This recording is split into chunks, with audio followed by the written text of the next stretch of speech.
హైదరాబాద్లో ఒక అమ్మాయి అబ్బాయి విపరీతంగా ప్రేమించుకున్నారంట. కాఫీ తాగుదామని కేఫ్కి వెళ్ళారట. ఎదురు బొదురు కూర్చున్నారు, కళ్ళల్లో కళ్ళు పెట్టి చూసుకుంటున్నారు. నా ప్రపంచం అంతా నువ్వే, నువ్వు లేకపోతే నేను బతకలేను. వీళ్ళ డైలాగులు ఎట్లాగే ఉంటాయి. కళ్ళు మూసినా నువ్వే, కళ్ళు తెరిచినా నువ్వే, నువ్వు నా దేవతవే, నువ్వు లేకపోతే బతకలేను. పెళ్లికి ముందు ఇదే అంటాడు, దేవత అంటాడు. పెళ్ళైన సంవత్సరం తర్వాత అచ్చం దెయ్యంలాగే ఉన్నావే అని అనకపోతే నన్ను అడగండి. పెళ్లికి ముందు కళ్ళు మూసినా నువ్వే, తెరిచినా నువ్వే, నువ్వు లేకపోతే బతకలేనంటాడు. సంవత్సరం తర్వాత నువ్వు లేకపోతేనే బతికేటట్టున్నాను అంటాడు. ఇవన్నీ సినిమా డైలాగులే. ఈ షాజహాను ముంతాజ్ బేగం ఎదురు బొదురు కూర్చొని మాట్లాడుకుంటా ఈ లోపు అమ్మాయి సెల్ ఫోన్ అక్కడ పెట్టి వాష్రూమ్కి వెళ్ళిందట. ఈ పిచ్చోడు అమ్మాయి ఫోన్ తీసుకొని, నా గర్ల్ ఫ్రెండ్ నా ఫోన్ నంబర్ ఏ పేరు మీద ఫీడ్ చేసుకుంది, ఏమని, my Shahjahan, my mister perfect, my heartbeat. ఎవరి పేరు పెట్టు, ఏ పేరు మీద నంబర్ ఫీడ్ చేసుకుందని నంబర్ డైల్ చేశాడు. నంబర్ నొక్కాడు, పేరు వచ్చింది.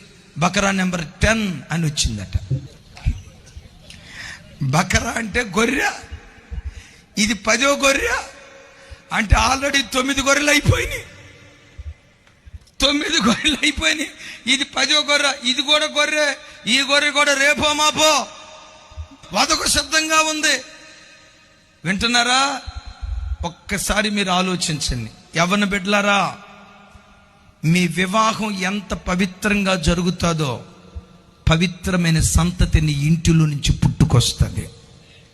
వివాహానికి ముందు నువ్వు కాలు జారకుండా, ఏ పాపపు కార్యక్రమాలు చేయకుండా, ఆ అబ్బాయిని ప్రేమించాను, ఈ అబ్బాయిని ప్రేమించానని తప్పుడు త్రోవలకు వెళ్లకుండా, వివాహం జరిగే ఆ రోజు వరకు నీ కన్యత్వాన్ని కాపాడుకోగలిగితే, రేపు నీకు వివాహమైన తర్వాత నీ గర్భాన పుట్టే పిల్లలు కూడా పవిత్రతకు నిలువుటద్దంగా ఉండే కన్యకలు పుట్టడానికి దేవుడు కృప చూపిస్తాడు. పవిత్రమైన జనాంగం పుట్టుకురావటానికి దేవుడు కృప చూపిస్తాడు. తల్లిదండ్రులారా, యవ్వన బిడ్డలారా, మీ యవ్వన వయసు ఎంత పవిత్రంగా కాపాడుకుంటారో, నీ గర్భాన్ని దేవుడు ధన్యం చేసి నా చేతులెత్తి దీవిస్తున్నా, నీ గర్భాన్ని ప్రవక్తల జన్మస్థానంగా చేస్తాడు, పరిపాలకుల జన్మస్థానంగా చేస్తాడు.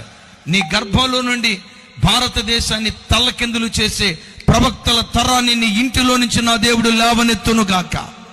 ప్రపంచాన్ని తల్లకిందులు చేసే పాలకులను దేవుడు లేవనెత్తునుగాక. ప్రేమించి పెళ్లి చేసుకోకు. పెళ్లి చేసుకున్న తర్వాత